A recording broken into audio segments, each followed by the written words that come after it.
mami jote, zemër. Ja mami jote, të dua shumë. Për jashtë të thimi në shkollë. Mos do të ti. Hajde për jashtë. Hajde për jashtë. Mos më Hajde për jashtë. Mos më prek me duar. Jemi në javën e tretë të përpjekjeve tona për të takuar Afroditën me djalin e saj 7 vjeçar. Për ata që nuk e kanë ndjekur, kjo 25 vjeçare po përballet me padrejtësinë më të madhe ligjore dhe hynore, mohimin e fëmijës. Sot që flasim, kanë kaluar 7 vite që unë nuk po marr fëmijën tim. Dhe shkak për këtë janë ishvjerri dhe ishvjera e kësaj nëne të re, e cila që në moshën 17 vjeçare u përball me një fatkeqësi. Bashkëshorti im ndroi jetë, një pishëm, ka fut armën ke dera e lokalit dhe ka gjuajtur. Pas vrasjes së burrit, Afrodita atëherë adoleshente dhe nënë një foshnje që ende nuk ishte mbushur vitin, përballet me një tjetër dramë në jetën e saj. Ishte ora 1 e natës dhe më thanë ti, o do rish me qënë këtu, o që me vete nuk ke me marë. Këto ultimatum nuse së reja bënë vjerri me vjerrën duke shkaktuar krahas trazimit shpirtëror edhe një konflikt familjar. Thirrën babain tim dhe i thanë që ti nuk e për ta marrë vajzën bashkë me qunin, se bëhet gjaku lumë. Pas këtyre përplasjeve që shkuan deri në konfrontim mes palëve, Afrodita vendos të largohet nga shtëpia e vjerrit, gjithmonë me kokën pas dhe me shpresën se shumë shpejt do të kthehej aty për të marrë fëmijën. Por shpejt kupton se ka gabuar dhe dy të moshuarit do t'ja vështirësonin gjithnjë e më shumë rrugën për t'u bashkuar me djalin. Dita ditës, unë kom pas përplasje me ta që më thoshin hajde kë shtëpia, nuk ta nxjerrim në takim, kë shtëpia nuk kam pas shku, në Burrel e kam pas taku, po kena pas debate vazhdimisht. Nëna e re e shet thuajse të pamundur vazhdimin e komunikimit me ata që i mbanin peng djalin. Prandaj vendos ta ndjek çështjen në mënyrë ligjore. Gjykata e shkallës së parë vendosi që fëmia të më kthehet mua. Ato e apeluan, po një lloj dhe gjykata e apelit vendosi fëmia t'i kalojë nënës. Por këtu gjërat në vend që të merrnin drejtimin që pritej, vështirësohen më shumë për gruan e re e cila sheh gjithnjë e më larg bashkimin me djalin. Ta e katë këtë sa e thjesht, është mal.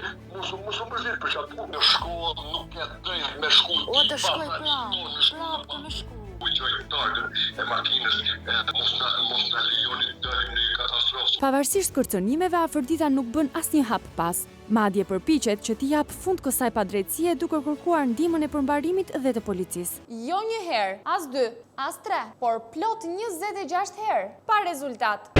Ta kishtë mbajt fjallën që fillim e kisha marrë atë fëmijë më kohë. Unë jam lodhë me këtë gjënë. Pavarësisht se është lodhur sa nga këmbgulja e dy të moshuarve që mbajnë pengnipin, aq edhe nga indiferenca e institucioneve, kjo nën 25 vjeçare vazhdon të luftojë çdo ditë për të vënë drejtësinë në vend. Por kjo betejë e saj nuk ja ndryshon mendimin Hamitit dhe Evladies, të cilët vazhdojnë t'i mohojnë të drejtën, qoftë edhe për t'i dhënë një përqafim djalit. Siç ndodhi edhe atë ditë 31 korrikut 2025.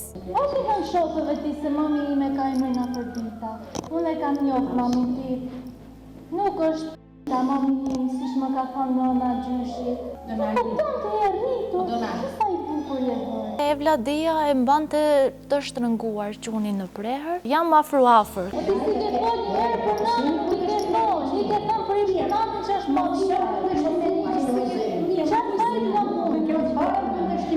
Në ato momente që e kam tërhek fëmijën, se i thash ta mbaj në prerin tim, vetëm të rri pak. Do të përqafoj pak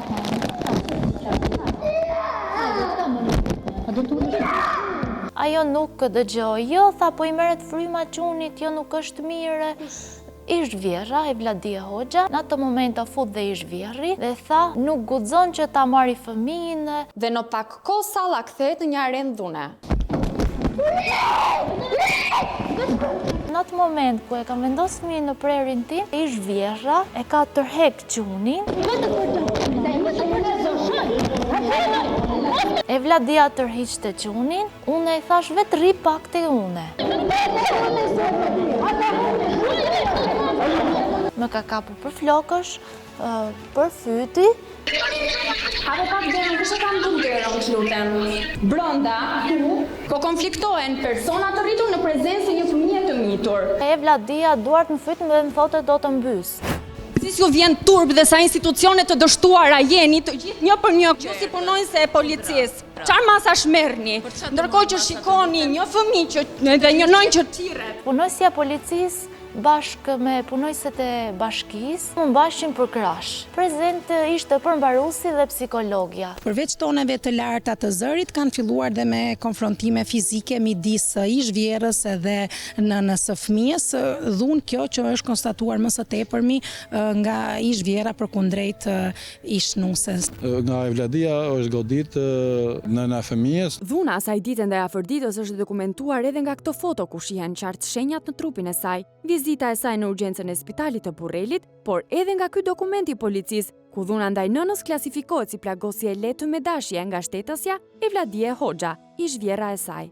Duke qenë që ka pas tensione fizike, inspektorja kërkoi ndërprerjen dhe shoqërimin pranë komisariatit të policisë. Policia ishin krah me Hamit Hoxhën, ish vjerrin nuk ishin me mu.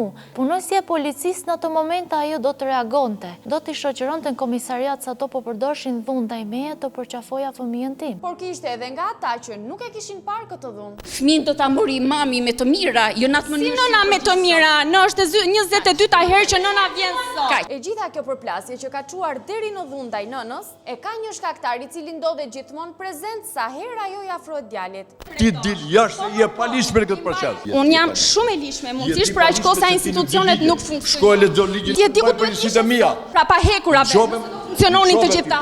Në 2 raste që jam unë në dijeni, juve keni marrë fëmijën pa ditur nëna se po lishme. Të gjithë juve çfarë jeni këtu. Të dëgjoni ato lloj ulërimash që bën nëna për të marrë fëmijën e vet, mos u zhdukni të gjithë ashtu të më ktheni kurrizin. Turp të keni, secili prej jush. Kanë kaluar 2 muaj nga i takim që u mbyll në mënyrën më të dhunshme. Kjo e mjaftueshme që Hamit Hoxha të lëvizte të gjitha gurët për të penguar zbatimin e ligjit. Duke arritur deri aty sa të përdorte fëmijën 7 vjeçar si kavje, sa në një klinik mjekësore tek tjetra. Vetëm për të arritur qëllimin e tij, ndarjen e djalit nga nëna. Me datën 1 gusht, fëmijës i është bërë një vlerësim psikologjik nga psikologja e spitalit të qytetit të Peshkopis, Elida Shehu, pavarësisht se rasti ndigjet prej kohësh nga ekspertja psikologe Eriona Hoxha, e cila ka qenë e pranishme në çdo proces. Por kjo duket që nuk i ka shkuar as pak për shtat të gjyshit problematik që ka gjetur rastin të përplaset me të. Ti personalisht do bësh përgjegjësi për ta. Dhe mjeku në këtë rast. A ti në gjykatë për ballë mua ty pa.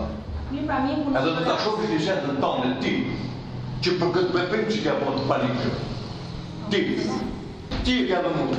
Ti po të pyes, po më kërcënon. Jo.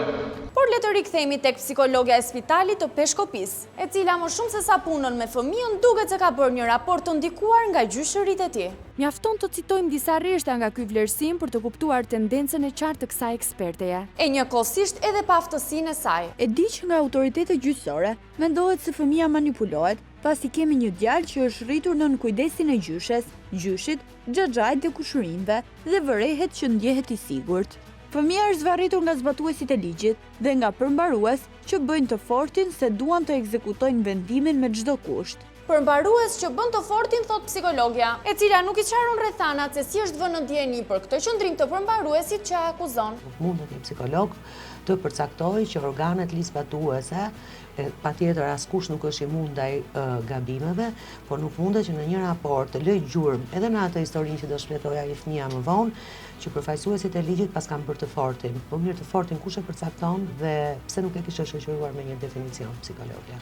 I forti në këtë rast është çdo kush që merr guximin të përshkruaj në mënyrë të gënjeshtër të vërtetën e hidhur të atij fëmie. Në raport nuk evidentohet që kjo psikologe të ketë patur kontakt në rastin pavarësisht se flet me siguri të plot për ngjarje në të cilën nuk ka qenë e pranishme. Por psikologja Shehu nuk e ka mbyllur me aq ekspertizën sepse në fund të vlerësimit ka kërkuar një terapiste për ndihmë emocionale ndaj fëmijës. Të gjithë ata që duhet të mbrojnë fëmijët, marrin përsipër edhe të gënjejnë dhe të jenë kontradiktor me veten e tyre, me të vërtetën e madhe që vërtet dhe marrin përsipër edhe faturën që dhe pasojat që ky fëmijë të jetë larg të vetmit person që të gjithë së bashku, përfshirë gjyshin dhe gjyshen, duhet ishin për copash që ky fëmijë ta shijonte marrëdhënien e atashimit me nënën e tij. Duket qartë që ky vlerësim ka patur shtys nga gjyshi i fëmijës, me qëllimin e vetëm shmangjen e këtij të fundit nga çdo kontakti më vonshëm me nënën. Por Hamiti nuk është ndalur këtu. Sepse pak ditë më vonë, me datën 5 gusht 2025, kur supozohej që të gjithë ishin me pushime, Syra e Shërbimit Social në Bashkinë e Matit ka kërkuar një tjetër vlerësim psikologjik të fëmijës, në të cilin mes të tjerash shkruhet se nuk disponohet asnjë dokumentacion ligjor për kujdestarinë e fëmijës. Gënjeshtër. Sepse prej 3 vitesh nëna ka kujdestarinë plot ligjore të fëmijës me 2 vendime gjykate. Dhe për këtë punojësit e Shërbimit Social të Bashkisë Mat janë në dieni, madje kanë qenë prezent në çdo seancë për ekzekutim vendimi. Prandaj Shërbimi Social duhej minimalisht ta njoftonte psikologen e radhës, të cilën e kishte zgjedhur vetë. Në raportin e kësaj psikologe thuhet se personat e intervistuar janë gjyshi, xhaxhai dhe gjyshja. Po nëna, a mund të konsiderohet I plot ky raport pa dëgjuar zërin e saj? Ato komentet e neurologëve apo psikologëve apo më saktë përpjekjet e dëshpëruara të tyre që ky fëmia ka ankth nga ndarja, duket sikur kanë vrarë veten vet ata që e kanë shkruar, se po ka ankth nga ndarja, se kanë ndarë me dhunë nga nëna. Por ky përdorimi I fëmijës për të plotësuar egon e dy të moshuarve që e kanë marrë pengën nuk ndalej këtu. Sepse akti I radhës ishte konsulta neurologjike e 7 vjeçarit nga një mjek neuropsikiatër. E kërkuar kjo nga neuropediatri Rasim Rami, mjek pranë spitalit të qytetit të Burrelit, I cili shprehet se fëmia ka çrregullime psiqike, si pasojë e mosmarrveshjes prindërore. Se ku e sheh mosmarrveshjen prindërore, mjeku Rami këtë përgjigje vetëm ai mund ta di. Bazuar në kërkesën e doktor Ramit të Burrelit, konsulta neurologjike e fëmijës I besohet neuropsikiatrit Gjon Preçi. Një njohje e vjetër për organet ligjzbatuese. Sipas të cilave 60 vjeçari ka shpërdoruar detyrën duke kërkuar para në këmbim të shërbimit. Në një pjesë të raportit të tij, Preçi shprehet se duhet të bërë shikim periodik ligjor dhe klinik për të vlerësuar nëse vendimi I gjykatës është në interesin më të lartë të fëmijës. Pra mendime juridike të një mjeku të pabazuara në prova dhe në fakte, duke ka përcyer kufijt profesional. Gjithashtu mjeku Preçi shkruan se fëmia kërkon prani konstante të gjyshes dhe rezistencë ndaj nënës biologjike. Ku e mori Preçi informacionin se fëmia ka bërë rezistencë ndaj nënës? E ka takuar ndonjëherë këtë të fundit? E ka parë sjelljen e fëmijës ndaj saj? Ka parë foto dhe video ku fëmia është I qeshur dhe I lumtur krah nënës? Në këto kushte, a mund të dyshojmë se ky mjek nisur edhe nga precedenti I mëparshëm të jetë treguar jo profesional dhe në këto konsult neurologjike? Dhe e fundit, kjo vizitë mjekësore kaq specifike pa miratimin e nënës është në shkelje të ligjit për të drejtat e fëmijëve, në të cilin thuhet se vendimet lidhur me trajtimet mjekësore komplekse merren me pëlqimin e të dy prindërve. Çuditërisht, kjo nuk e ka penguar as pak Gjon Preçin që të kryej vizitën pa miratimin e kujdestares ligjore të 7 vjeçarit. Dhe për këtë ai duhet të mbajë përgjegjësi. Se kanë sjellë çunin, no? Po jam ke shtëpia apo ka jetë? Po ma zot një ke pas sot për të ardhur në këtu në atje. Unë kam qonë raportën ty me. Jo, s'është raport, kjo është një konsulent neurologu, konsulente dhe referimi në klinikë. Çfarë do të thonë kjo me çfarë? Raporti psikologës. Raport mjekësor nuk e këtu. Ka vlerësim psikologjik.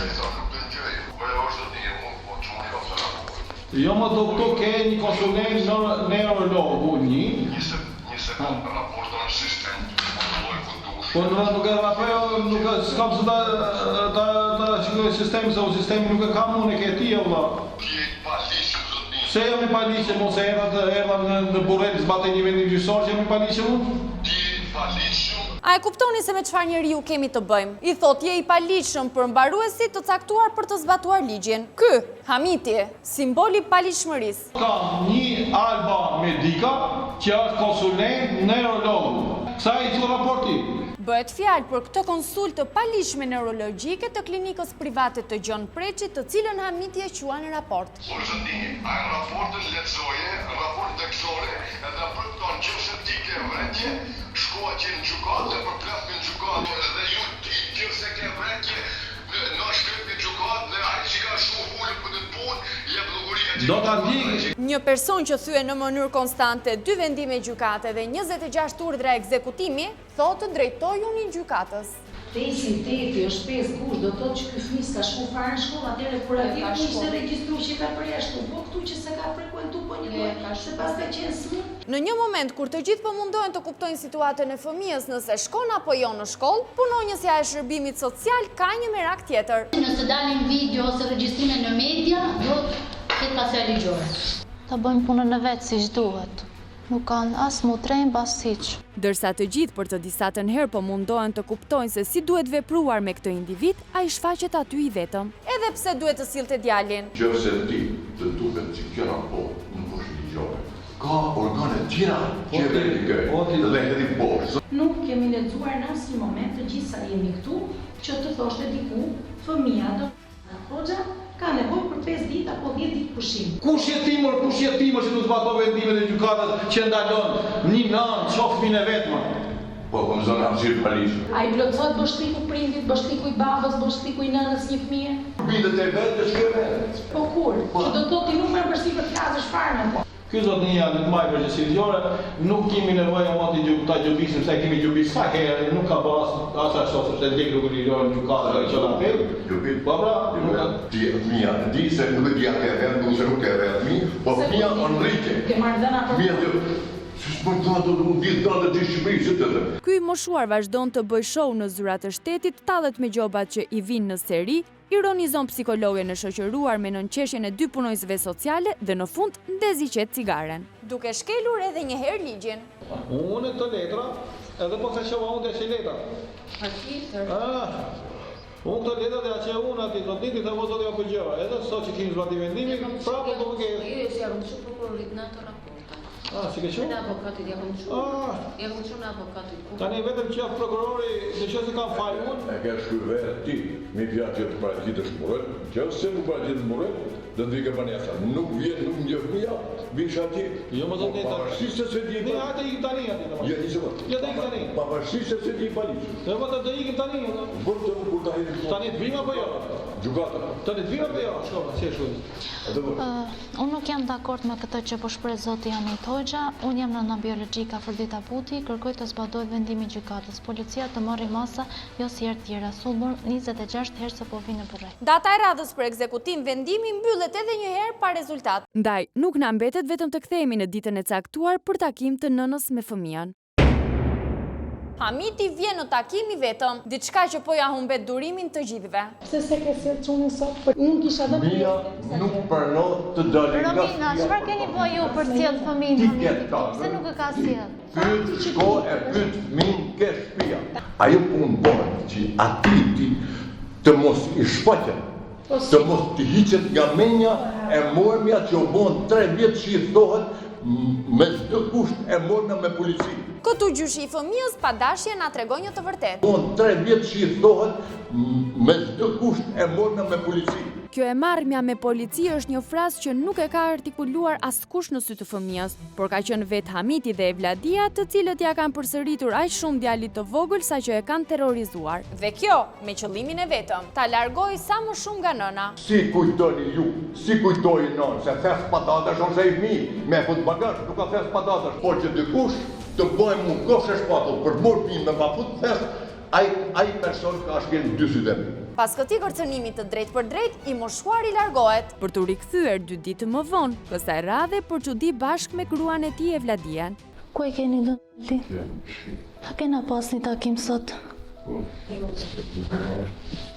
Si s'mbyll me ardh? Si nuk arritet të bindi ju? Unë fëmijën nuk vandaloj. Ju jeni gjyshrit e asaj fëmije, të mirë e të këqij jeni gjyshrit e asaj fëmije. Unë jam nëna e asaj fëmije, pa ma asu vjen keq për atë fëmijë. Mirë se babai nuk jeton. E jeni tu ja humb figurën e nënës. A mund të lutem thoni, çfarë fa ju ka mund më arrit deri në këtë pikë? Të tregoj. Çfarë kemi bë ti hedhim mbrapa gjitha? Unë nuk jam adoleshente, kam marrë përsipër vetë, me luftu për atë fëmijë derisa të kem frymën e fundit. Ju jeni sot për nesër. Ma jap një fëmijë. As mos e thuhet ose një se për nesër do të rrinë 100 vjet afër di. Ti më duket se ke nevojë për psikolog. Çfarë fajt kemi unë ai fëmijë që e ke nda nga ngjyri nanës? E ke nda nga ngjyri nanës ni, e dyta nuk e lën që ta shikoj dhe nëna. Kjo është hera e parë pas shumë kohësh që nëna lejohet të flas pak çaste me ish-vjerrin dhe vjerrën pa debatuar, por pavarësisht fjalëve plot dhimbje që thot, për ata të dy asgjë nuk ndryshon. Gjyshi mundohet gjatë gjithë kohës të gjejë justifikime për ta shmangur takimin e nënës me djalin. Unë e më ndonë opsionin ti. Ajo punë bëhet vetëm kësaj forme.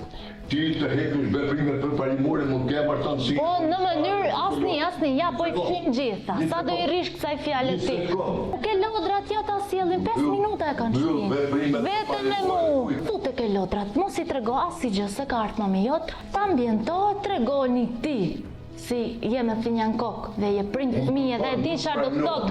Kesh një fëmijë gjallë. Pranon, si s'pranon. Për 4 vite, ai bindet me ty. Fëmija është indiku dhe gjanat ku va jepsha unë nuk i mershi. Po mirë, po të bëj një pyetje. A pranoni ju që të vi unë të jetoj me atë fëmijë? Të rri ca ditë me atë fëmijë unë. A pranoni ju? Ku ma? Me ardhë të jemë, burga jetë që të ambientohem me atë fëmijë. Asnjë rezultat. Hamiti nuk jep asnjë përgjigje për këtë kërkesë të ishnuses. Dhe pavarësisht lutjeve dhe përgjërimeve të saj, ngrihet nga vendi pa minimumin e ndjeshmërisë dhe mbyll aty takimin. Në takimin e radhës, Hamiti kuptohet që vjen panipin, por ama me llogaritë tepër të studiuara për të fajsuar nënën. Dhe për këtë përdor si argument përplasjen e 31 korrikut që çoi në ndërprerjen e takimit për ekzekutimin e vendimit. Asaj dëtë që përdor unë se fëmije. Nuk është përdor, ju keni përdor të ndaj meje. Me ti unë qatë të, sa dush të bëjmë bashkë, ti merr një doktor, hajde e shime, jo dhe një dhem për ty si i ndrojnë ta dhamë dhe për ty, edhe i ka me ty dhe mja pumpin mi metode, me qef sa bore për qef, me bo nuk dje gjallë marë. Nuk përrejt një përshë justifikimet e juja, për ditë nga një. Nuk sotë në shkollë, ka shtremi ka herë se punë. Dhe për gjithë këtë faji qën ka i nënës, dhe nuk qën ka i atyre që të rrasin gogoli sa hera ju i afrohet djalit të saj. Minutat kalojnë dhe pasi ka sfiduar për të disatën herë institucionet dhe ka ndezur cigare mbrënda zyrave të bashkisë, Hamiti e mbyll takimin me kërcënimet e radhës. Hamiti, si do ta mbyllim të takimin? Ti e veprimet përparimore, ti mbyllim të thotë saj. Pas sjell çunin, nuk t'i fshij. Nuk je në kushte që të vendosësh kushte, Hamit. Shko takoj të shkolla. Unë ke shkolla do shkoj prap. Ke shkolla do shkoj prap. Let vërtasja jem social. Ku i kam shkuar në dytë?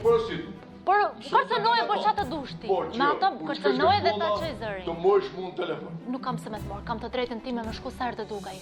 Ka për të nërë push me herë flasë, pas te. Ashtë një herë.